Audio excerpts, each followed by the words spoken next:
Había pedido el día jueves, les recuerdo a los que estuvieron y a los que no, que si podían leer el libro de Ruth, porque el libro de Ruth es un libro que se lee muy fácilmente, es un libro muy cortito, pero a pesar de que es un libro corto, pequeño, en cuanto a extensión literaria se refiere, es un libro muy grande en cuanto a su grandeza espiritual.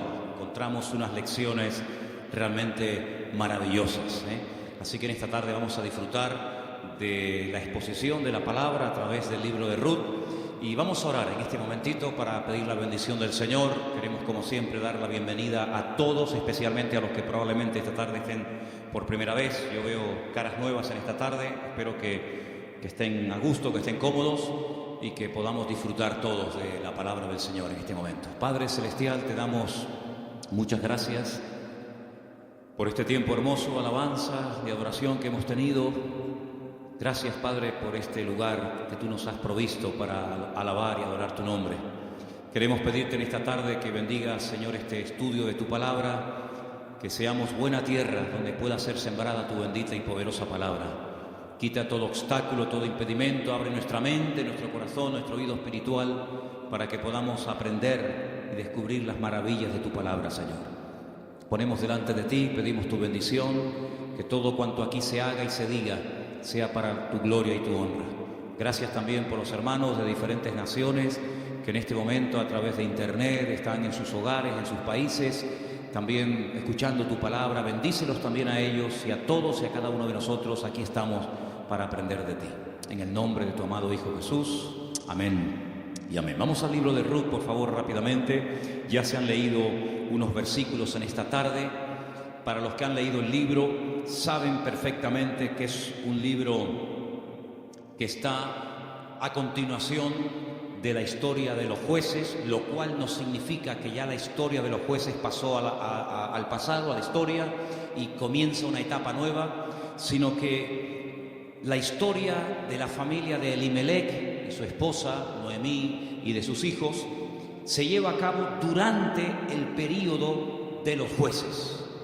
La mayoría de los comentaristas dicen que pudo ser, por lo que a continuación les voy a leer, que lo que le ocurrió a Elimelech y a Noemí y a su familia fue probablemente durante el tiempo de Gedeón, el juez llamado Gedeón.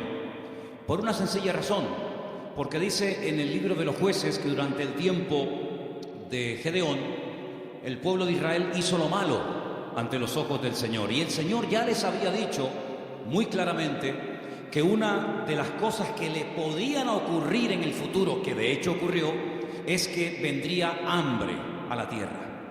Y curiosamente, si leemos la historia de todos y de cada uno de los jueces, que es una historia de casi 300 años, muy larga, encontramos que en el tiempo, en el periodo de Gedeón, fue cuando hubo hambre.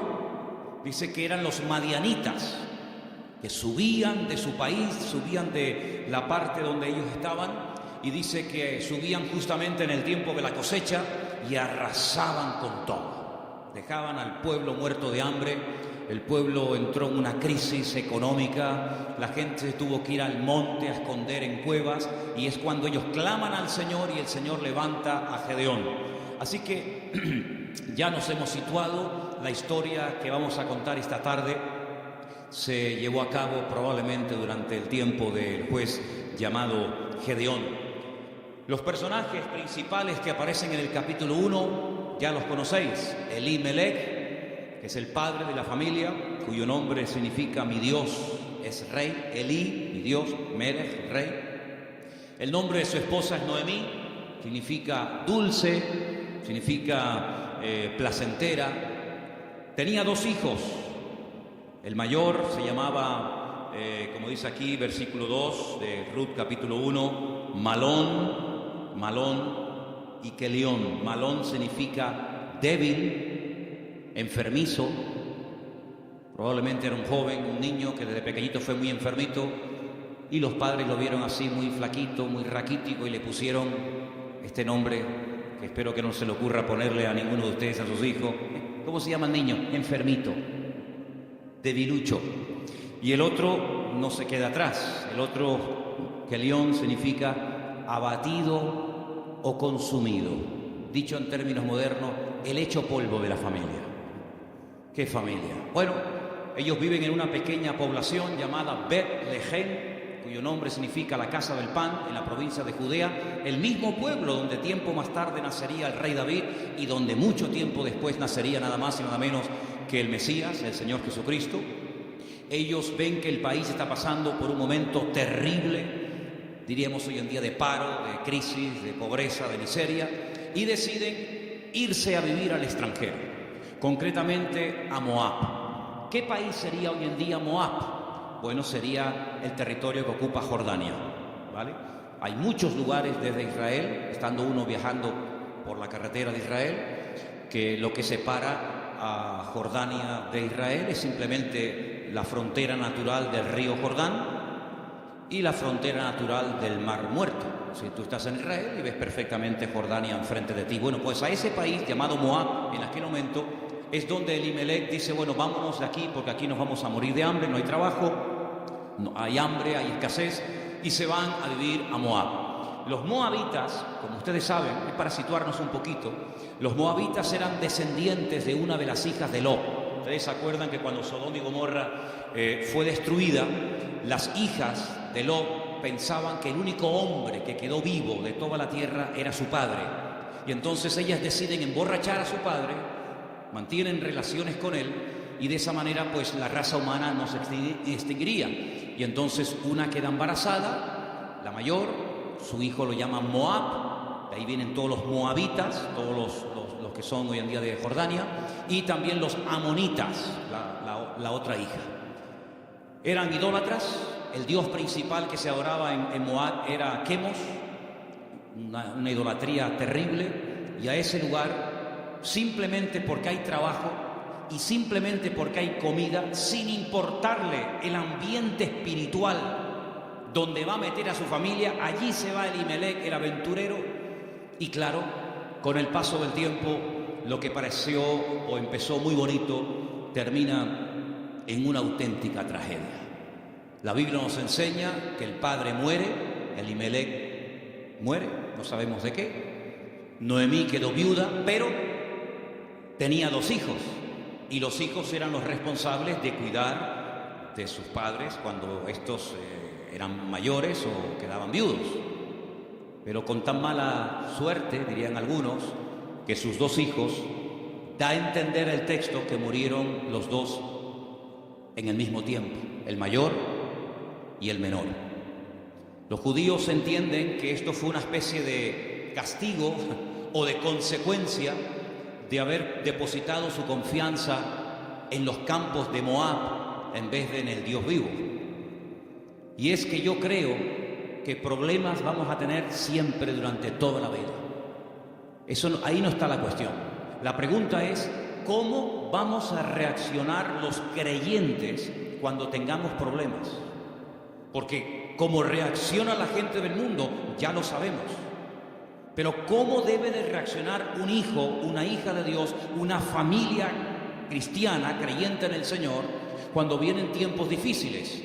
De paro, de enfermedad, de muerte, de separaciones de los padres o problemas económicos. ¿Cómo vamos a reaccionar ante la adversidad? Bueno, no se le ocurrió otra cosa a Elimelech que decir, vámonos de aquí y nos vamos a Moab y empezamos de cero. Bueno, esos eran sus planes, pero dice la Biblia que a veces nuestros pensamientos no son los pensamientos de Dios. Y allí, de la noche a la mañana, hermanos, aquello que empezó tan bonito terminó siendo una auténtica tragedia. 3 viudas, Orfa, la que se casó con uno de los hijos de Elimelech y Noemí, Ruth, la otra que se casó con otro hijo, y también Noemí. 3 mujeres solas ante el peligro. En aquella época no había pagas, ni había ayudas del gobierno ni del Estado para mujeres viudas. Ya el Señor en su palabra, como vamos a ver en esta tarde, había organizado un sistema para ayudar a los más necesitados, a los colectivos más desfavorecidos, como eran las viudas, los huérfanos, también, como no, los extranjeros. Vamos a verlo dentro de un momento. Pero Noemí decide regresar.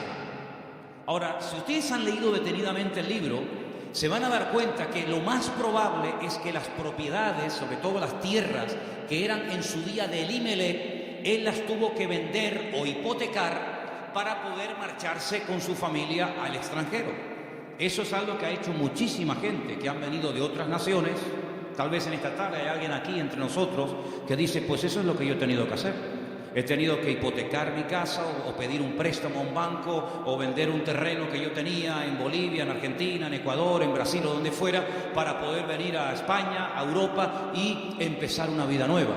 Evidentemente eso lo tuvieron que hacer ellas, porque después vamos a ver que efectivamente eso fue lo que pasó. Así que ya no tienen propiedades, ya no tiene marido, ya no tiene hijos y ahora no solamente está viuda, sino que ahora ya tiene unos cuantos años encima y el presente y el futuro es realmente terrible, terrible. Las dos nueras le dicen, no te preocupes, nosotras vamos a ir contigo, te vamos a apoyar, te vamos a sustentar, pero hay un momento en el que Noemí se vuelve y les dice las siguientes palabras. Estamos en Ruth capítulo 1. Noemí le dice en el versículo 8 a sus dos nueras, andad, volveos cada uno a la casa de su madre, que el Señor haga con vosotros misericordia, como la habéis hecho con los muertos, sí, con vuestros maridos y conmigo. Que el Señor os conceda hallar descanso, cada uno en la casa de su marido. Luego las besó y ellas alzaron la voz y lloraron. Realmente la tristeza, el desánimo, la depresión, la angustia, el miedo se había apoderado de estas tres pobres mujeres. Y ellas le dijeron, versículo 10, ciertamente nosotras, fijaros tan plural, nosotras iremos contigo a tu pueblo. Verso 11, Noemí les respondió y les dijo, volveos, hijas mías, ¿para qué habéis de ir conmigo? ¿Tengo yo más hijos en el vientre que puedan ser vuestros maridos? Volveos, hijas mías, e idos, porque yo ya soy vieja para tener marido. Y aunque dijese, esperanza tengo, y esta noche estuviese con marido, y aún diese a luz hijos, ¿habíais vosotras de esperarlos hasta que fuesen grandes? ¿Habéis de quedaros sin casar por amor a ellos? No, hijas mías, que mayor amargura tengo yo que vosotras, pues la mano del Señor ha salido para mí. Ellas alzaron su voz otra vez, lloraron, y Orfa besó a su suegra, mas Ruth se quedó con ellas. Ay, amigo, ya se produce una ruptura. Ya no son las tres las que están como una piña. Al fin y al cabo las tres tienen un denominador común, son viudas, tan solas en la vida. Sino que ahora dice la Biblia que una de ellas, Orfa, cuyo nombre significa terca o testaruda, toma una decisión. Y entonces la decisión que toma es volver a la casa de su familia. Noemí le dijo, y aquí tu cuñada se ha vuelto a tu pueblo y a sus dioses, vuélvete tú tras ella. A mí me llama la atención que la Biblia destaca no solamente el hecho de que ella vuelve a su familia, lo cual en cierto sentido es lógico, ¿verdad? Y normal, sino que añade algo que es muy significativo. Dice, ella se ha vuelto a su casa, a la familia de sus padres y a sus dioses. Yo dije al principio en la introducción que en Moab no se adoraba al Dios de Abraham, de Isaac y de Jacob. No era el Dios vivo al que se adoraba. Eran idólatras. Adoraban como Dios principal a Quemos, seguramente a otros más, a Baal, a Astarot, y sabe Dios a quién más. Por lo tanto, cuando ella se va a la casa de su familia, vuelve otra vez a practicar y adorar los dioses que probablemente, no tenemos 100% de seguridad para asegurar esto, ella había dejado de adorar durante el tiempo que estuvo casada con uno de los hijos de Noemí. Ella vuelve otra vez atrás y vuelve otra vez, permítame la expresión, es una expresión bíblica, vuelve otra vez al vómito. Y a mí me hace recordar la historia de Orfa. No voy a hablar mucho de ella, pero sí quisiera destacar que, ¿saben a quién me recuerda Orfa? Cuando estaba preparando todo esto para el día de hoy compartir con ustedes, me venía a la cabeza el joven rico.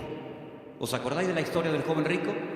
Un chico aparentemente que quería saber la verdad, que quería crecer, que quería respuestas a sus preguntas y a sus dudas.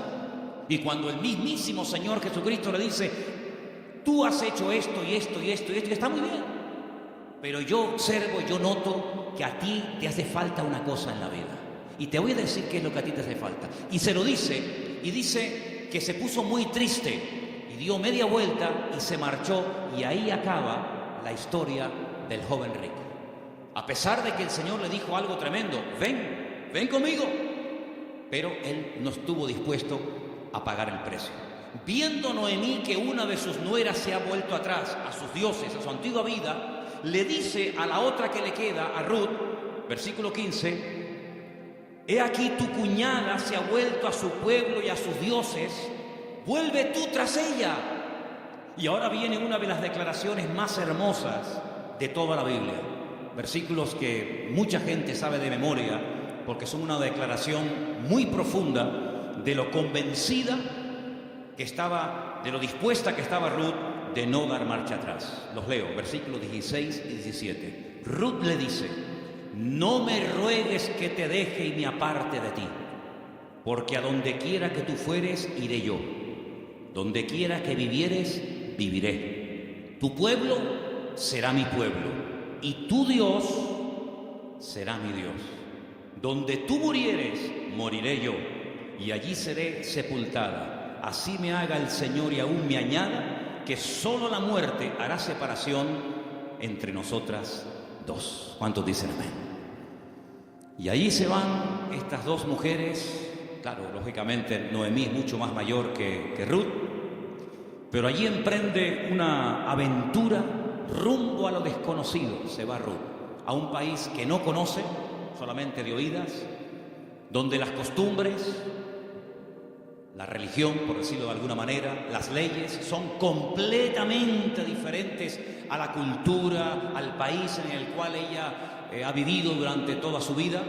Pero allí se va dispuesta a adorar al Dios de Noemí. Podríamos decir, en términos que nos podamos entender en esta tarde, que Ruth verdaderamente lo que decide es convertirse, no solamente ayudar y no dejar abandonada a su suegra, sino convertirse al Dios de su suegra y lógicamente también de su marido y en su momento de su suegro. Tu pueblo será mi pueblo, tu Dios será mi Dios. El Dios monoteísta, el Dios que no acepta que se adore a otros dioses aparte de Él, sino que, como dice en su palabra, al Señor tu Dios adorarás y a Él solo servirás. ¿Cuántos dicen amén? Allí se va Ruth rumbo a lo desconocido. Y saben, hermanos, hay un capítulo en la Biblia que es el famoso capítulo de la mujer virtuosa de Proverbios, que si no me equivoco creo que es el capítulo 31, el último capítulo del libro de Proverbios, que se llama La mujer virtuosa, Eshet Hayil. Y Ruth es la única mujer en todo el Antiguo Testamento que recibe el título de Eshet Hayil, que significa mujer virtuosa. Es decir, que cuando leas el capítulo 31 de Proverbios y que te habla de la mujer virtuosa, tú dices, bueno, ¿y quién es una mujer virtuosa? ¿A quién puedo ver como punto de referencia en la historia de la Biblia para saber a lo que se refiere el Señor? Ahí la encuentras en el libro de Ruth. Una mujer sacrificada, trabajadora, fiel, que es capaz de renunciar a todo a cambio de nada, aparentemente. Una mujer que incluso está dispuesta a morir en tierra ajena. Y fíjate que me llamó la atención que José, que estaba muriendo fuera de su tierra, estaba muriendo en Egipto, antes de morir dice que él dio orden de que, como él sabía y anticipa proféticamente la liberación de la esclavitud de Egipto, él da orden para que sus huesos se los lleven con ellos cuando salgan milagrosamente de Egipto. Y dice la Biblia que lo hicieron así, y durante 40 años, hermanos, los israelitas estuvieron dando vueltas y vueltas en el desierto, cargando los huesos de José hasta que llegan a Canaán y logran darle una digna sepultura. Sin embargo, Ruth no dice, cuando yo muera, por favor, lleven mi cuerpo, lleven mis huesos a Moab, sino que ella dice, donde a ti te entierren, que me entierren a mí ahí también al lado tuyo. Sí, una mujer decidida, una mujer comprometida, en otras palabras, una mujer con las ideas claras. ¿Cuántos dicen amén? ¿Cómo vamos a reaccionar frente a la adversidad? Porque si huyeron de Israel, de Betlehem, huyeron a Moab para buscar una mejor vida, ahora la tortilla se ha dado la vuelta. Ahora, cuando regresan, ya sin marido y sin hijo, y con unos cuantos años encima, sola, viuda y sin recursos, hipotecada hasta las cejas y con otra nuera que la acompaña, pues no piensen ustedes que el retorno fue mejor que la ida. Es más, dice la Biblia que cuando la vieron entrar por el pueblo de Betlehem, toda la ciudad se echó a la calle diciendo: madre mía, podríamos utilizar el refrán popular nuestro que dice: ¿quién te ha visto y quién te ve? La mujer salió, o las mujeres salían al encuentro a saludarla y le decían: Noemí, Noemí, tantos años sin saber de ti, vienes sin marido, vienes sin hijo, vienes enferma, golpeada, herida por la vida. Y ella decía: no, por favor, no me llaméis nunca más, no me llaméis más Noemí, porque yo no tengo placer, no tengo contentamiento, ya no me alegra, ya no me llena nada en la vida. Por favor, llamadme Mará, Mará, que significa mujer amargada o afligida. ¿Qué te parece?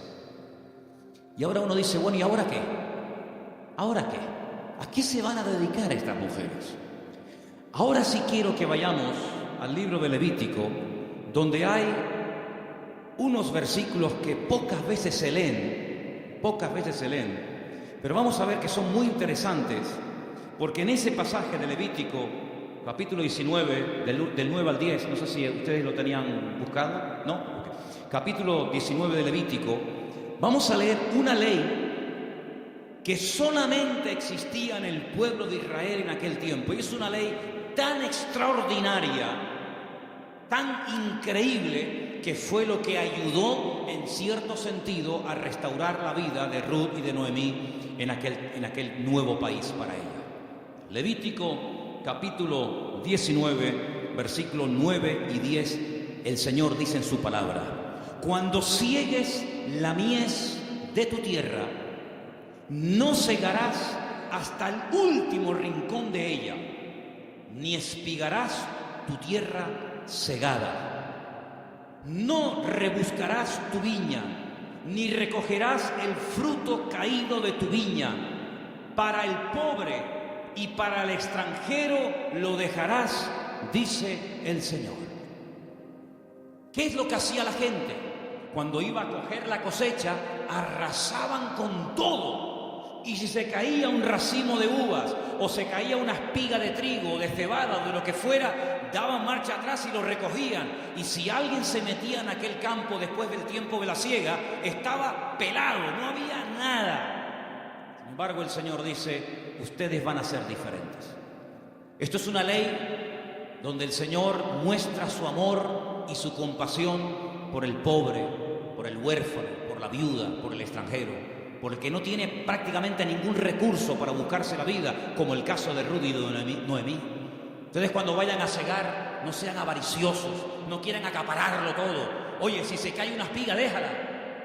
Si hay un rinconcito que no quieres, digamos, cosecharlo, meter la hoz, déjalo ahí en un rinconcito, para que cuando ustedes terminen, pues puedan entrar los que no tienen tierra, los que no tienen trabajo, las viudas, los extranjeros, los pobres, los huérfanos, y puedan de alguna manera conseguir algo para llevarse a la boca.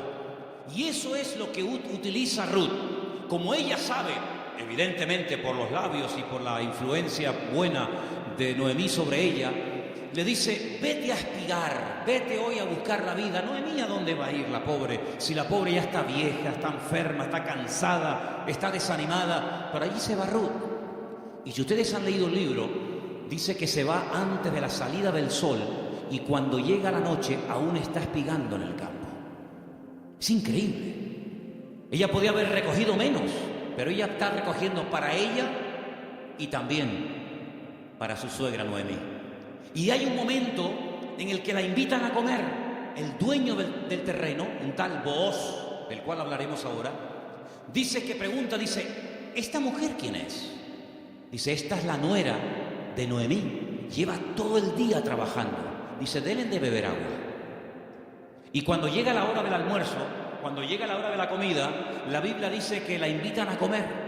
Y ella dice que comió hasta saciarse, pero hay un momento en el que le sobra comida, y en vez de tirarla a la basura, como la mayoría de la gente hace cuando le sobra comida, dice que ella la guarda. Y cuando llega la noche a la casa de Noemí, dice que le enseña un efa. Un efa son 35 kilos. en este caso de cebada, y dice, mira, esto es lo que yo hoy he espigado, después lo he tenido que desgranar para hacer la harina, y no solamente eso, sino que te traigo la comida que me sobró al mediodía, te la traigo para que tú comas. Cuando le pregunta a la suegra, ¿en qué campo tú has estado hoy? ¿Dónde has trabajado? Y le dice, he trabajado en el campo de un tal Booz y me ha tratado muy bien. Le ha dado orden a sus criados, a los jornaleros, de que no se metan conmigo, de que no se rían de mí, de que me traten bien, de que no me hagan pasar vergüenza. Y le dice Noemí, pues si en ese lugar te ha ido bien, sigue ahí. Eso me llama mucho la atención. Dice, no cambies de campo. Si en un sitio te ha ido bien, ¿para qué ir a otro sitio? Ayer estábamos en el sur y hablando con un señor venezolano que ha montado un negocio, me dijo una frase que yo en mi vida había oído y nos gustó mucho y nos impactó. Y dijo, nunca vuelvas al lugar donde un día fuiste feliz. Porque si vuelves a un lugar hace años donde fuiste feliz, nunca más volverás a experimentar la felicidad que añoras. Y me impactó aquello. Y me vino a la cabeza el texto que dice, nunca digas que los tiempos pasados fueron mejor que el tiempo presente. Dice, porque no hablarás con sabiduría. Pero Noemí se da cuenta de que hay un hombre que se llama Booz, y resulta que se da cuenta la viuda Noemí de que ese tal Booz, cuyo nombre significa mi fortaleza, resulta que es Goel. Ahora hablaremos de esta palabra, que es una palabra de vital importancia en la Biblia. Aprendan de esa palabra. Viene del verbo Gaal. El verbo Gaal en hebreo significa libertar. Goel es la palabra que se traduce al castellano por la palabra redentor. Ahora vamos a ver lo importante que era la figura del Goel, porque en cierto sentido vamos a ver que Booz es un tipo de Cristo. Fíjense qué importancia tiene esto. Resulta que había una ley, que vamos a leerla, hemos leído la ley de la siembra, de dejar trozos para los pobres, para las viudas, pero en Deuteronomio capítulo 25 hay una ley muy interesante que yo no sé, si la tuviéramos que poner en práctica nosotros hoy en día, si estaríamos dispuestos a cumplir con esto. Yo no sé, pero es muy interesante, no sé si alguna vez la has escuchado. Dice así, Deuteronomio capítulo 25, del versículo 5 en adelante. Dice así la palabra, escucha. Cuando hermanos, varones, habitaren juntos y muriere uno de ellos, como el caso de Malón y Kelión, que eran hermanos que vivían juntos, si muere uno de ellos y no tuviere hijos, la mujer del muerto no se casará con hombre extraño. Su cuñado se llegará a ella y la tomará por mujer y hará con ella parentesco. Y el primogénito que ella diere a luz sucederá en el nombre de su hermano muerto, para que el nombre de éste no sea borrado de Israel. ¿Entendéis, no? Si el hombre no quisiere tomar a su cuñada, irá entonces su cuñada a la puerta, a los ancianos, y dirá, mi cuñado no quiere suscitar nombre en Israel a su hermano, y no quiere emparentar conmigo. Entonces los ancianos de aquella ciudad lo harán venir, hablarán con él, y si él se levantare y dijere, no quiero tomarla, se acercará entonces su cuñada delante de los ancianos, le quitará el calzado del pie, le escupirá en el rostro y le hablará y le dirá, así será hecho al varón que no quiere edificar casa a su hermano, y se le dará este nombre en Israel, la casa del descalzado. Qué ley tan extraña, ¿no? Dos hermanos y uno de ellos muere sin haber tenido hijos, y para que no se olvide o para que no se quede su nombre borrado en la historia, el hermano vivo, que es el Goel, el Redentor, tenía que casarse con la viuda, y el primer hijo que naciera de esa relación es como si fuera hijo del hermano difunto, para que de esa manera se perpetuara su nombre y para que de esa manera las herencias y las tierras no se diluyeran en el espacio y en el tiempo. Y esto es lo que le ocurre a Ruth. Ruth resulta que se casó con un judío, con un hombre de Belén de Judea, pero ella no tuvo hijos con él. Su hermano, es decir, su cuñado, también murió. Por lo tanto, no hay posibilidad de redimirla. Pero cuando llegan a Israel, la familia de Elimelech, la familia de su marido, pues siguen viviendo allí. Y hay un pariente cercano al cual Booz le dice: oye, a ti te corresponde el derecho de casarte con Ruth. A ti te corresponde el derecho de pagar todas las deudas de Ruth. A ti te corresponde recuperar el patrimonio y las tierras que en su tiempo tuvieron que venderse para que esta familia tuviera que irse al extranjero. Es decir, te haces cargo de la tierra, te haces cargo de las deudas y te haces cargo de la viuda. Y este dice: de eso nada, de eso nada. Pagar yo deudas que no son mías y casarme yo con una mujer que a mí ni me va ni me viene. Y Booz dice: muy bien, vamos a ir delante de 10 ancianos, vamos a ir delante de un Miniam, delante de 10 hombres judíos, y tú vas a decir eso delante de ellos, que no quieres redimir a Ruth, que no quieres hacerte cargo de sus deudas, de sus hipotecas y de la viuda, y lo vas a decir delante de testigos. Y lo dice. Y entonces es cuando entra en escena Booz y le dice a Ruth: hija, tú no te preocupes. Ahora, la diferencia de edad de Ruth y de Booz tenía que ser inmensa. Algunos comentaristas dicen que ese pariente que rehusó casarse con Ruth probablemente era un hermano de su suegro, de Elimelech. Y algunos comentaristas también he oído que opinan que Booz puede ser que también estuviera emparentado con su suegro, de tal manera que ya era un señor mayor, una persona ya de cierta edad, había una diferencia de edad tremenda. Pero él asume la responsabilidad no solamente de casarse con la viuda, sino de pagar la hipoteca y las deudas que la familia dejó y que hay que volver a recuperar las tierras. Lógicamente todo eso costaba dinero.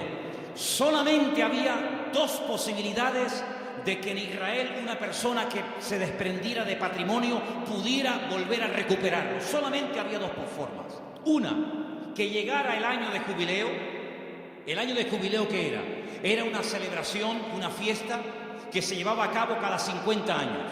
A los 50 años las deudas quedaban anuladas. Y ahí viene una parte del famoso Padre Nuestro.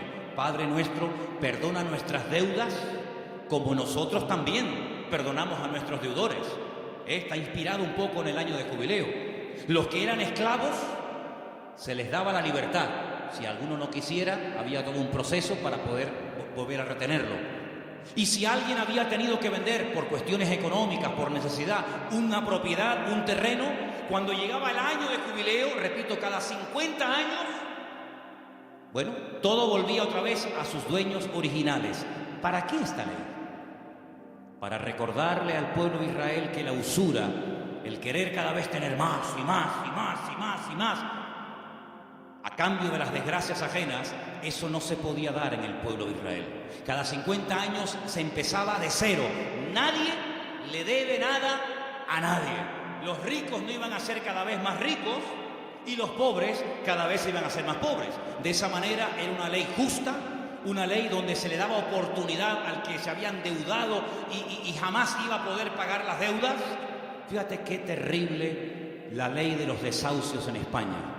600.000 familias, 600.000 familias, multiplica por 3 o 4 miembros cada familia, estamos hablando ya millones de personas, tuvieron que dejar la casa que no podían pagar, los padres en algunos trancarle la nómina y un alto porcentaje se lo quitaron. Es decir, un sistema faraónico donde te ofrecían todo los bancos a cambio de nada, y te llamaban y te ofrecían todo llamándote a tu casa, y una vez que te tienen en su territorio te aprieta el nudo, amigo, y de aquí no sales nunca. El sistema del faraón en los tiempos modernos. En vez de faraón, llámalo como quieras. Sin embargo, Dios en su palabra jamás iba a permitir que su pueblo cada vez fuera de mal en peor, endeudándose de tal manera que al final era imposible hacer frente a semejantes deudas. Y una cosa también muy importante, aunque no es el tema a tratar, entre hermanos no se podían dar préstamos con intereses. Ustedes saben que hay personas que están pagando muchos años y todavía la deuda no se ha pagado. Lo que están pagando es simplemente parte de los intereses, porque son tan elevados que por una regla de 3, cuanto más pagas, más debes. ¿Cómo se come eso, hermano? Así que la única forma de recuperar una tierra que se había vendido era llegar al año de jubileo. Pero ¿quién le aseguraba al que había vendido una propiedad, ponte que tuviera 40 o 50 años, que iba a durar otros 50 años para recuperar la tierra? Era prácticamente imposible, impensable. Pero luego había otra forma. Era otra forma. Pero claro, ahí había que tener mucho amor y mucha compasión. Y era decir, no es mi deuda, entre comillas, no es mi problema, pero yo voy a redimirte, yo voy a ser tu Goel, yo voy a asumir cuánto debes. Pues mira, tuve que vender la casa, tuve que hipotecarla, tuve que vender el terreno, tuve que hipotecar los animales, en algunos casos tuve que vender a mis hijos como esclavos a trabajar a jornal durante un tiempo. Yo me hago cargo de todas tus deudas y encima me caso contigo, levantamos descendencia y empezamos una vida nueva. ¿Cuántos dicen amén? Bueno, hermano, eso fue lo que hizo el Señor Jesucristo por todos y cada uno de nosotros, ¿sí o no? Cuando vinimos al Señor, la inmensa mayoría de los que estamos aquí y muchos de nosotros, ¿cómo vinimos al Señor? ¿En nuestro mejor momento? Yo pienso que la mayoría de los que nos hemos convertido al Señor, cuando vinimos a los pies de Cristo, vinimos en nuestro peor momento. Algunos desanimados, otros enfermos, otros enganchados, otros esclavos de no sé qué, de no sé cuánto. Pero el Señor Jesucristo dijo, a ver, ustedes tienen una deuda tremenda. Y una deuda no con un banco, no con una financiera. Ustedes tienen una deuda conmigo. Y es una deuda que no se puede pagar con trabajo, ni con dinero, ni con lágrimas, ni con sudor. Es una deuda que solamente se puede pagar con sangre. Pero no cualquier sangre, sino con la sangre preciosa de Jesucristo. Y vuestra miseria, vuestra hipoteca, vuestra crisis material y espiritual, yo me hago cargo de ella. Y yo os compro a precio de sangre. Y por eso podemos leer en Primera de Pedro unos versículos tremendos, donde basados en la ley del Goel, el que redimía al que estaba destruido, Pedro dice, tenéis que saber, hermanos queridos, Primera de Pedro 1:18, que habéis sido rescatados. Eso fue lo que hizo Booz por Ruth, rescatarla, redimirla. Vosotros fuisteis rescatados de vuestra vana manera de vivir, la cual recibisteis de vuestros padres, no con cosas corruptibles como oro o con plata, sino con la sangre preciosa de Cristo, como de un cordero sin mancha y sin contaminación, ya destinado desde antes de la fundación del mundo. Cristo, antes de que existiera Adán y Eva, antes de que existiera el jardín del Edén, Él sabía que un día iba a venir a este mundo a morir en la cruz por los pecadores. Desde antes de que el mundo existiera, ya Él sabía que su destino iba a ser ese. Desde antes de la fundación del mundo, pero manifestado en los postreros tiempos por amor de vosotros, y mediante Él, ¿cuál creéis en Dios? Quien le resucitó a los muertos y le ha dado gloria, para que vuestra fe y esperanza sean en Dios. ¿Cuántos dicen amén? Este Booz es un hombre tremendo.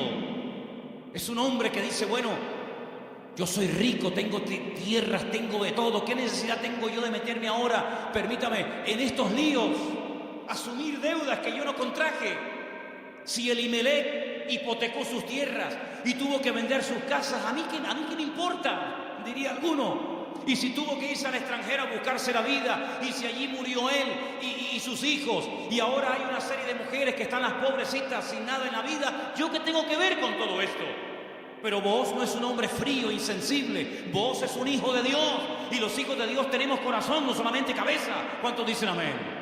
Hay que tener corazón, hermanos, en las vestiduras del sumo sacerdote, que las tenéis ahí si queréis ver cómo eran. El sumo sacerdote llevaba en su pecho los nombres de la familia de Israel, las tribus de Israel: Judá, Benjamín, Zabulón. Y el sumo sacerdote decía: pero si yo no soy de la tribu de Judá, ¿yo para qué tengo que llevar el nombre de una familia que no es la mía?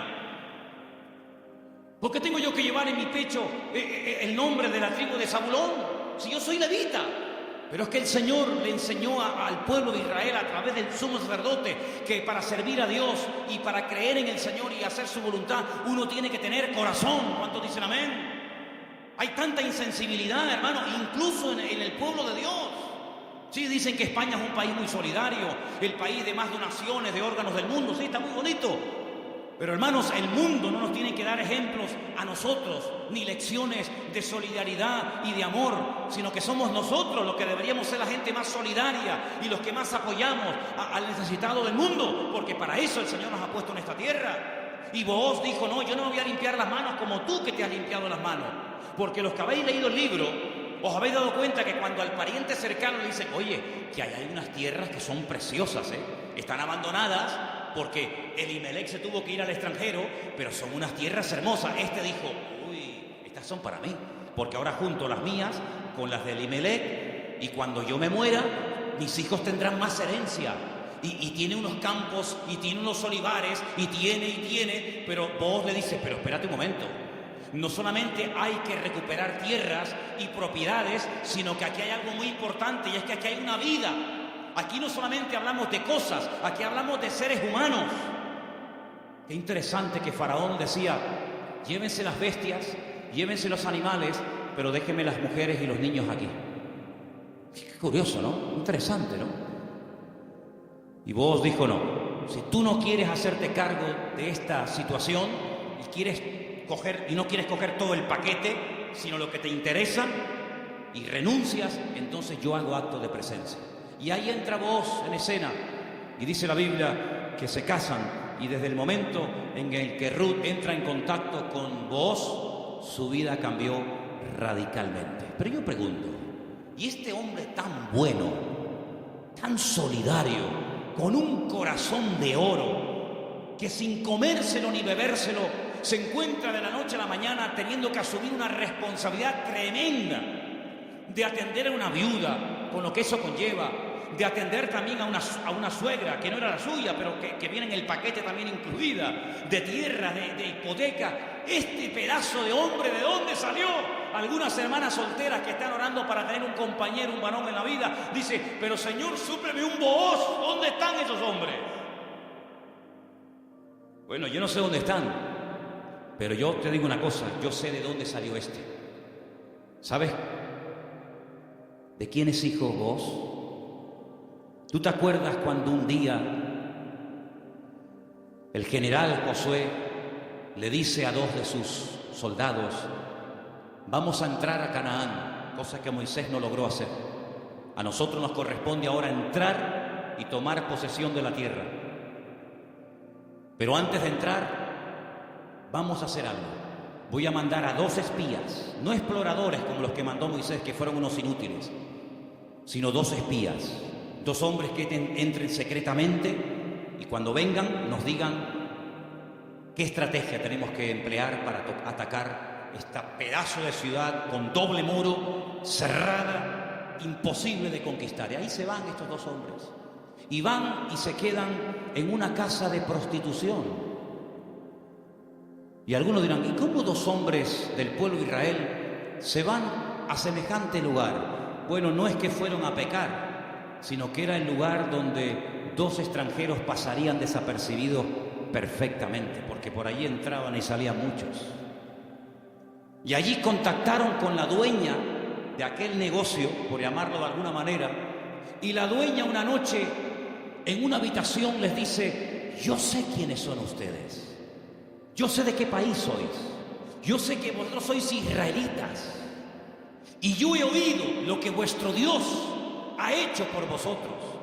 Yo he oído que ustedes salieron de un país llamado Egipto y cuando llegaron a la frontera natural del Mar Rojo que no podían avanzar y el faraón venía detrás, ustedes clamaron al Señor y el Señor les abrió el Mar Rojo y ustedes pasaron por el medio de él. Y cuando el faraón intentó meterse, el Señor cerró las aguas y murieron los ejércitos del faraón. Y ustedes entraron por el desierto y hemos oído lo que el Señor ha hecho por vosotros y por eso la ciudad está muerta de miedo y ha desfallecido nuestro corazón. Yo suplico, yo ruego por amor de vuestro Dios que cuando entréis y toméis posesión de la tierra, porque sabemos, y dice así, sabemos que Jericó va a ser tomada y conquistada por vosotros, que tengáis misericordia de mí y de mi familia. Y estos hombres se quedan sorprendidos porque esta mujer está contando las noticias de hace 40 años. ¿Tú te acuerdas de lo que leíste en el periódico hace 40 años? Bueno, algunos dirán, pero si yo no tengo más que 25. ¿Pero alguien se acuerda aquí de lo que leyó en un periódico hace 40 años? Ella lo tenía fresco en su mente. Vienen a por nosotros, nuestros días están contados. Esta tierra no nos pertenece. Vienen los hijos de Dios, viene el Dios de Abraham, de Isaac y de Jacob. Tengo que tomar medidas preventivas, tengo que salvar mi vida y la de mi familia. Y los espías le dicen, vamos a hacer algo. Si tú no te chivas, si tú no dices que hemos estado aquí, si tú no vas ahora con el cuento al capitán de la guardia o al rey de Jericó, sino que tú mantienes el secreto, y el día que nosotros entremos en la ciudad, tú estás dentro de la casa con toda la familia que quiere ser salva, nosotros te protegeremos a ti y a toda tu familia. Y como va a ser esto algo tremendo, porque aquí va a haber una conmoción, un terremoto, esto va a ser un cataclismo terrible, y una ciudad tan enorme, para saber diferenciarla de tantas casas, coge este trapo de color rojo, lo amarras ahí por fuera de la ventana. Yo le diré a los soldados cuando entren a tomar posesión de Jericó, que donde hay un trapo rojo colgado ahí en la ventana, ahí no entren, que esa es la casa de Rahab, la ramera. Y dice la Biblia que ella vivía entre un trozo del muro y el otro, entre muro y muro. Toda la ciudad cayó, no cayeron los muros de Jericó, hermanos, ¿sí o no? Cayeron los muros de Jericó, pero la casa de Rahab no cayó, pero no estaba en el muro. Pero el que confía en el Señor verá cómo caen a su lado 1000 y 10.000 a su... Mas a ti no llegará, dice la Biblia. Toda la ciudad cayó, hermano, como añicos. Pero la casa de Rahab se quedó ahí. Y ella se va a vivir con su familia al pueblo de Israel. Y se casa, dice la tradición, con uno de aquellos espías que se llamaba Salmón. No es que se casó con un pescado. Se casó con un señor que se llamaba Salmón. Y queda embarazada. Y cuando da luz, nace nada más y nada menos que un hijo que le pusieron Booz. Ay, amigo, así que Booz era el hijo de Rahab, la de Jericó. Sí, amigo. ¿Qué te parece? ¿Cómo una persona puede cambiar la vida cuando pone su mirada y su confianza en las manos del Señor? De ser una mujer como era en Jericó, a lo que llegó a ser cuando lees el árbol genealógico, los antepasados de Cristo, en Mateo capítulo 1, te encuentras que en el árbol genealógico de nuestro Señor Jesucristo aparece nada más y nada menos que Rahab, aquella mujer salvada milagrosamente de la destrucción de la ciudad de Jericó. Es que en el libro de Ruth hay algo que predomina, hay un hilo conductor que lo encuentras por todas partes, y es que nuestro Dios es un Dios que es un especialista en restaurar vidas destrozadas. ¿Cuántos dicen amén? No solamente es un Dios que echa fuera demonios y un Señor que levanta al caído y un Dios que sana a los enfermos y que salva a los pecadores, sino que es un Dios que le encanta restaurar vidas destrozadas, y cuanto más difícil, mejor lo hace. ¿Cuántos dicen amén? Dile al que está a tu lado, nuestro Dios es un Dios que restaura las vidas. ¡Aleluya! Nuestro Dios restaura las vidas. ¡Aleluya! Vos, el Goel, el Redentor, asume sus responsabilidades, sabe que el primer hijo va a ser considerado no como suyo, sino como hijo del difunto, del marido de Ruth, pero no le importa, porque él no se quiere llevar la gloria en ningún momento, sino que él quiere hacer la voluntad del Señor. aunque el precio a pagar sea ese.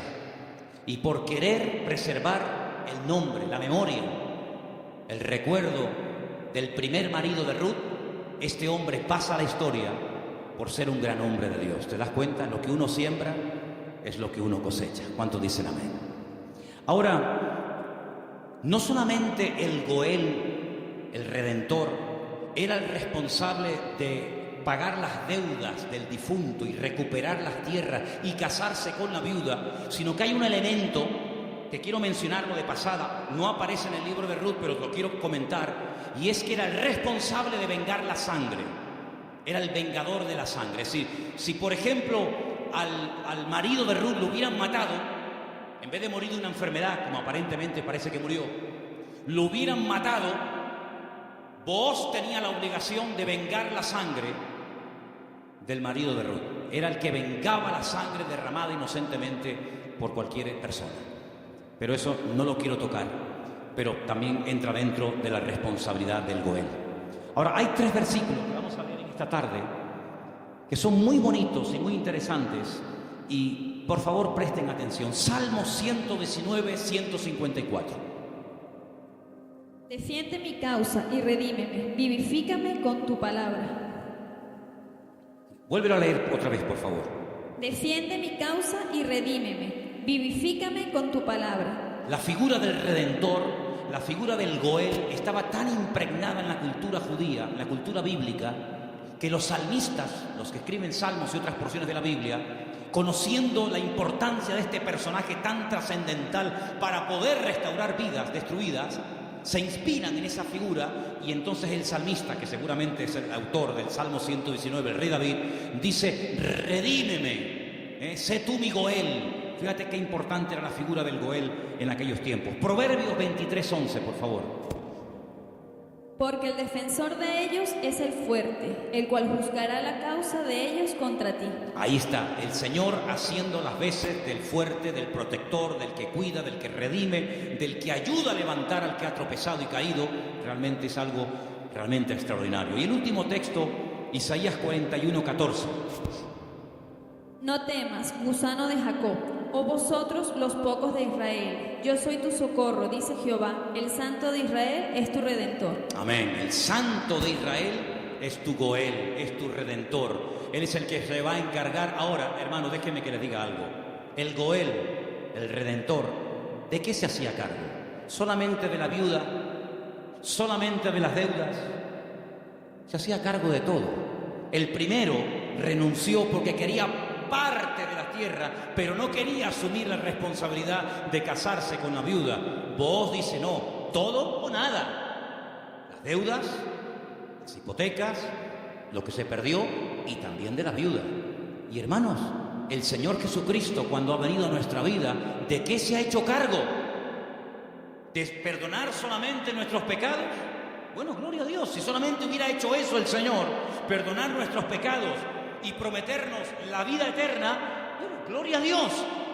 Pero hay mucho más que eso. Es que con la salvación, con la conversión, no solamente va incluido el perdón de mis pecados, sino la protección física y espiritual de mi vida. Y Él ha prometido suplir todas mis necesidades. ¿Por qué? Porque es mi Redentor, porque es mi Goel. ¿Quién iba ahora a darle comida y vestido y atender y cuidar y mimar y amar a Ruth?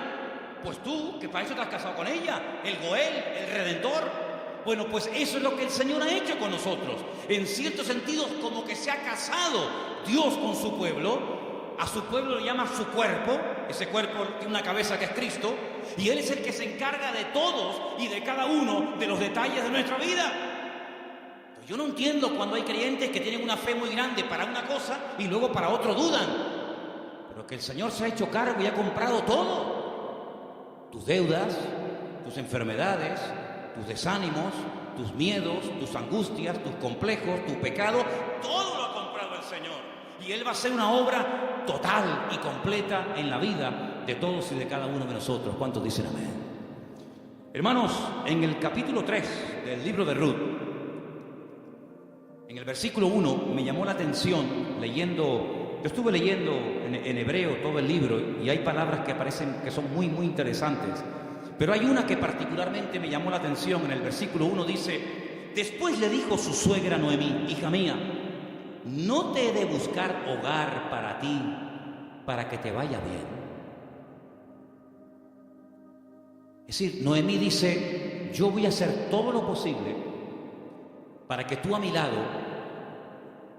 tengas algún día tu propio hogar. Y busqué la palabra hogar en hebreo, y la palabra que aparece en el versículo 1 aquí traducida por hogar es la palabra Manoah. Y cuando yo veo en el texto que pone Manoah, le digo a Elena: Elena, ¿no hay un personaje en la Biblia que se llama Manoah? Y me dice: sí. ¿Quién era Manoah? Sí, señor. Muy bien, hermano. Era el padre de Sansón, Manoah. Y digo, voy a buscar lo que significa Manoah. Y resulta de que me encuentro que la palabra hogar, Manoah, se puede traducir por descanso, tranquilidad, reposo, quietud y otros tantos sinónimos. Y me pongo a buscar versículos en la Biblia, solamente vamos a leer 2. Me pongo a buscar versículos en la Biblia donde aparece la palabra Manoah y me quedé sorprendido, porque una de las primeras veces que aparece la palabra Manoah, traducida aquí en el texto castellano-español por la palabra hogar, es en Génesis 8:9, y os vais a quedar sorprendidos porque tiene que ver con un pájaro, tiene que ver con un animal. ¿Lo tenéis? Génesis capítulo 8, versículo 9, y dice así. ¿Lo tienen, chicas? ¿Sí? Vamos. Y no halló la paloma donde sentar la planta de su pie, y volvió a él al arca, porque las aguas estaban aún sobre la faz de la tierra. Entonces él extendió su mano y tomándola, la hizo entrar consigo en el arca. Noé no podía consultar el parte meteorológico, no tenía ordenador dentro del arca, no tenía WhatsApp y decir: oye, por ahí donde tú vives. Bueno, es que no podía decir eso, porque es que no había nadie con vida fuera del arca. ¿Y cómo consulto? ¿Cómo me atrevo yo a abrir la puerta del arca y si se me entra el agua dentro? Llevaba un año dentro de aquel barco. ¿Salgo o no salgo? Es que antes de salir hay que tomar medidas preventivas. No te tires a la piscina si no hay agua. No, hermano, eso es fe. No, eso es locura. Eso no es fe. Usted va a la piscina y está vacía. Usted, hermano, el justo por la fe vivirá. Y yo le diría: descanse en paz, hermano. ¡Pum! Ahí se quedó el hermano. Uy, le falló la fe. No, le falló la cabeza. Eso no es fe. Eso es un disparate. La fe no es locura. La fe es certeza, es convicción. No es disparate, ni locura, ni emoción, ni sentimiento. Es seguridad de que lo que voy a hacer, mi Dios me ha dicho que lo haga. Ahora, una cosa es que el Señor me diga: tírate a la piscina, pero no hay agua. Si tú me lo dices, yo me tiro. Pero si tú no me lo dices, yo no me tiro ni loco. ¿Cuántos dicen amén? Muy bien. Noé dice: la única forma de comprobar es mandando una paloma. Y dice que abrió la ventana, la única ventana que había en el arca, suelta la paloma, y dice que la paloma no halló lugar donde reposar. Claro, estaba todo anegado en agua, todavía no había bajado el nivel de las aguas, y ahí aparece la palabra Manoah. No había reposo, no había un lugar donde poder decir: bueno, aquí me quedo, y aquí crío mis polluelos, y aquí me hago mi palomar, y no sé qué, no sé cuánto. No había. ¿Por qué? Porque las circunstancias todavía no estaban preparadas para salir del arca. Y otro versículo muy conocido, que ustedes se lo saben de memoria, donde aparece la palabra Manoah, es en el Salmo 23, versículo 2. Veamos si queréis el 1 y el 2. Salmo 23, 1 y 2. Que se lo saben de memoria, ¿sí o no? Que dice... ¿Vamos? Dale. Jehová es mi pastor, nada me faltará. En lugares de delicados pastos me hará descansar. Junto a aguas de reposo me pastoreará. Junto a aguas de reposo. Allí donde hay calma, donde hay quietud, allí me pastoreará el Señor. Una de las características del Señor es que lo que hace el Señor trae al corazón reposo, tranquilidad, paz. ¿Cuántos dicen amén? Donde hay paz está el Señor. Donde no hay paz, dudo mucho de que el Señor esté. El apóstol Pablo le decía a los corintios: lo que yo les he enseñado es para poner orden en la iglesia, porque esto me lo dijo el Señor, compartiera, porque en nuestras iglesias lo que caracteriza a nuestras congregaciones es el orden. Pero si alguien quiere ser contencioso, allá él. Por lo tanto, hermanos, lo que Noemí le está diciendo a su nuera Ruth es que el anhelo de su corazón es que Ruth logre tener algún día un reposo, que logre tener un sitio de tranquilidad donde sea feliz. Y por eso se traduce por la palabra hogar. Y yo pregunto una cosa: ¿y tu hogar cómo está esta noche? ¿Tu hogar es un lugar de reposo? ¿Tu hogar es un lugar de calma y de quietud y de paz? Porque si no lo es, la culpa no la tiene Pedro Sánchez, que dimitió ayer. ¿O también se la vamos a echar a él? La culpa no es de la izquierda ni de la derecha. Cuando no hay Shalom Bay, como dicen los judíos, cuando no hay paz en el hogar, ¿quién tiene la culpa? La cabeza. Así que la responsabilidad principal del hombre en el hogar es traer paz al hogar. Y si no la hay, ya sabes lo que tienes que hacer. Entra en tu aposento y tu Padre que te ve en lo secreto te recompensará en público. Si no tienes recompensa en público, es porque hace mucho tiempo que no estás en lo secreto, en lo escondido con Dios. ¿Cómo reaccionamos ante la adversidad? Es el título del mensaje de hoy. ¿Cómo reaccionamos cuando algo va mal? Siempre tenemos la tendencia de echarle la culpa a algo o a alguien. Si no es el pastor, es la mujer del pastor. Si no es la derecha, es la izquierda. Si no es el frío, es el calor. Si no es el que se fue, es el que se quedó. Siempre buscamos un chivo expiatorio al que echarle la culpa. Noemí, hay un momento cuando ella regresa del extranjero que le dice a la población de Betlehem: no me llaméis Noemí, porque la mano del Señor se ha vuelto contra mí. La mano del Señor no está contra ninguno de sus hijos. Simplemente que hay un trato, hay circunstancias, hay situaciones en la vida por las cuales tendremos que pasar, nos guste o no. Pero no tenemos que tener ningún temor, porque lo que permita el Señor en nuestra vida, todo absolutamente está bajo la mano y el control de nuestro Dios. ¿Cuántos dicen amén? Y eso fue lo que consiguió Ruth: un hogar de paz, de quietud y de calma. Y quiero terminar leyendo unos versículos del libro de Ruth, capítulo 4, versículo 11, que fue la bendición que pronunciaron, la bendición que le dieron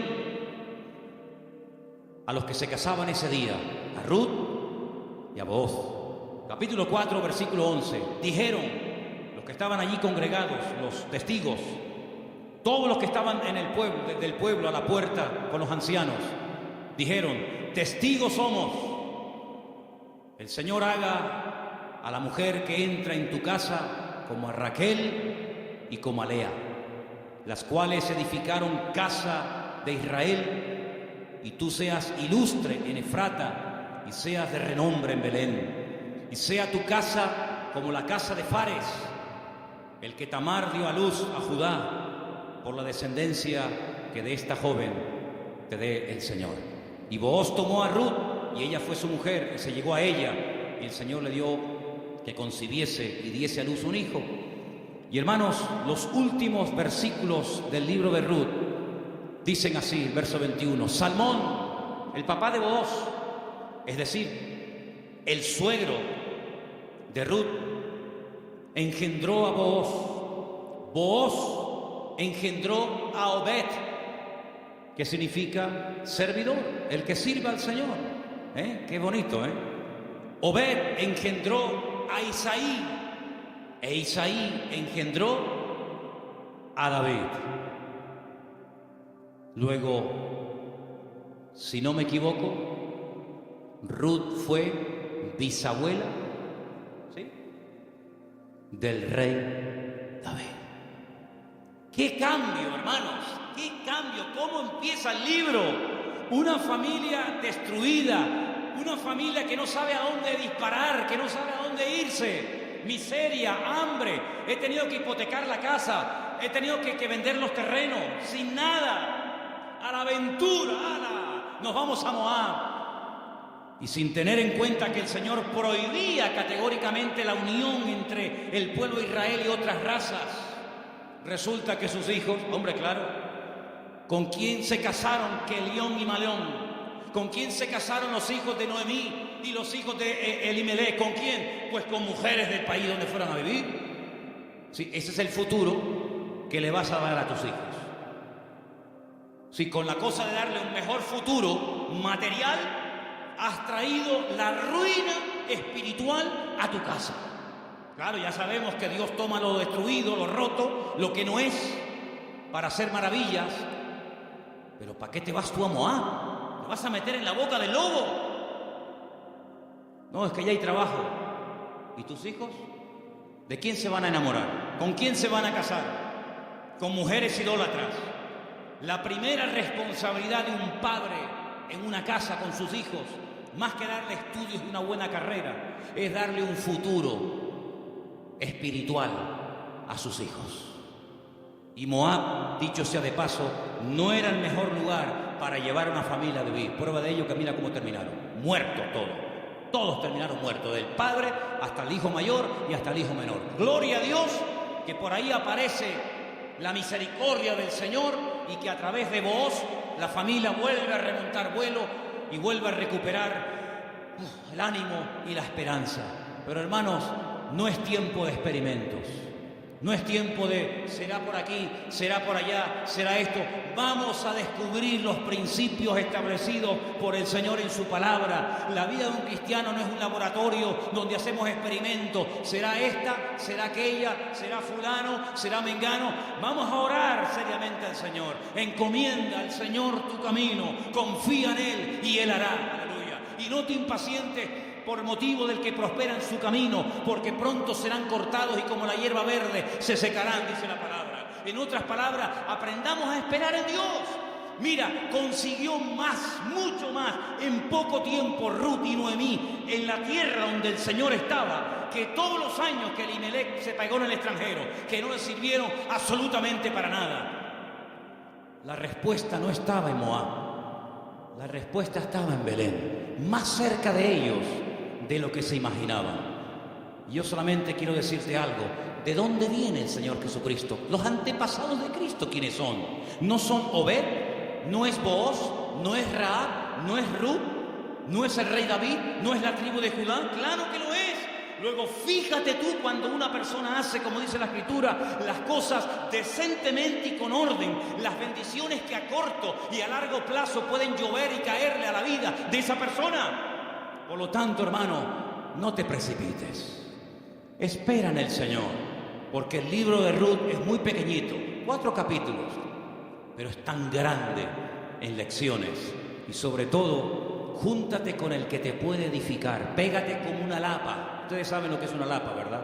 Pégate como una lapa a la persona que te puede bendecir. Le dice, y termino, Noemí a Ruth: no te separes de vos. Esta noche quiero explicar esto porque puede ser que algunos lo leyeron y dijeron, pero ¿qué le estaba proponiendo la suegra? Dice, esta noche vístete bien, úngete, ponte tus mejores vestidos, lávate, averigua dónde está durmiendo Booz, en la era, tú vete a la era. Cuando él esté dormido, tú te pones a sus pies. Y uno está diciendo, pero bueno, ¿qué le está proponiendo Noemí? Era la forma de la época de recordarle al Goel, oye, hey, que estoy aquí, por si no te has dado cuenta. Dice que ella se acurruca a los pies de Booz y a medianoche, cuando seguramente Booz toca el cuerpo de Ruth se asusta y dice, uy, ¿pero tú quién eres? No le pudo encender la luz, era todo oscuro y dice, yo soy Ruth la Moabita. Te recuerdo que tú eres el Goel, extiéndeme tu manto. Y entonces ahí es donde él se da cuenta de que en la vida no solamente es tener tierras y criados, sino que hay una responsabilidad muy cerca de ti, la cual tienes que asumir. Y entonces, hermanos, cuando Noemí se entera de todo esto, le dice, tú confía porque este hombre no dejará pasar mucho tiempo hasta que arregle este asunto. ¿No lo habéis leído en el libro esta semana? Tú ahora confía, tú ya has hecho tu parte. Claro, tú no puedes ir sucia a la presencia de Booz. Cuando tú vas a presentarte ante la presencia del Señor, tienes que lavarte. Lo que hacía el sumo sacerdote, lavarse afuera en el lavacro, las manos, los pies, el cuerpo, para luego entrar a la presencia del Señor. Tú haces exactamente lo mismo que hacía el sacerdote, pero tú lávate. ¿Por qué? Porque si tú vas oliendo mal y quieres conquistar y quieres llamar la atención a Booz, se la vas a llamar, pero se la vas a llamar mal. Vas a decir: oye, Ruth, ¿no te podrías lavar un poquito, por favor? Vístete bien, arréglate, haz tu parte. Y tú tranquila, tú ya has hecho lo tuyo. Yo te aseguro de que este hombre no dejará pasar mucho tiempo hasta que este tema sea solucionado. Hermanos, si esa era la confianza que tenía Noemí en Booz, al ser un hombre de Dios, que al percatarse, al estar informado de una situación que solamente él podía solucionar, ¿cuánto más nuestro Padre Celestial nos dará las cosas que nosotros pedimos, y pedimos con fe, si sabemos esperar en Él? No dejará pasar mucho tiempo el Señor hasta decir: yo asumo mis responsabilidades, y mi responsabilidad es ser tu pastor, proveer tus necesidades, cuidarte y protegerte todos los días de tu vida. Si Booz se encargó de Ruth, ¿cómo no se va a encargar nuestro Goel, nuestro Redentor, nuestro Rey de Reyes y Señor de Señores, de tus hijos, de tu esposa, de tu trabajo, de tu salud, de tu familia, cuando Él es el Señor Todopoderoso, que todo lo sabe, todo lo conoce, y ni siquiera hemos abierto la boca y ya el Señor sabe lo que mi vida necesita? Por lo tanto, ese fuerte aplauso a nuestro Goel, a nuestro Redentor, a Él la gloria. Él cuida de mi vida, aleluya. Fuerte ese aplauso al Señor. Él cuida de nuestra vida, hermanos. Amén. Amén, amén, amén, aleluya. Cierra tus ojos, hermano. La paloma volvió por la tarde, después de dar vueltas y vueltas y vueltas y no encontrar un lugar donde poder posarse y descansar. Noé entendió que aún no era el tiempo, pero ¿sabes qué? Ya nosotros no vamos a dar vueltas y vueltas y vueltas buscando, como dijo Pedro, ¿a dónde vamos a ir si solamente tú tienes palabras de vida? La búsqueda ya se detuvo hace tiempo, cuando nos dimos cuenta de que bebiendo de los pozos de esta vida siempre volvíamos otra vez a tener sed, hasta que probamos el agua viva de nuestro Dios. El que bebe de este agua volverá a tener sed, pero el que bebe de mí nunca más volverá a tener sed. Bendito sea tu nombre, Señor. Ahí donde estás, cierra tus ojos, inclina tu rostro, habla con tu Goel. Habla con tu Redentor. Dile: Señor, hazte cargo de mi vida, Señor. Hazte cargo de mi casa, de mi familia, de mis hijos.